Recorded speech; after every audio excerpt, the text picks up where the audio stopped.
আমরা খাওয়ার শেষের দোয়াটা পড়ব, অর্থাৎ খানা খাওয়ার শেষে যে দোয়াটি পাঠ করতে হবে সেই দোয়াটি আজকের ভিডিওতে আমরা অর্থ সহ সহি শুদ্ধভাবে শিখব। তো চলুন শুরু করি। আলহামদুলিল্লাহিল্লাযী, আলহামদু, হাম বলবেন, আমার সাথে পড়েন। আলহামদুলিল্লাহিল্লাযী আত'আমানা,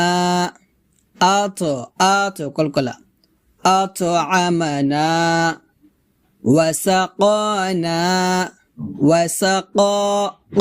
কফ হবে, ওয়াসাকা এটা হবে না, ওয়াসাকানা ওয়াজআলানা,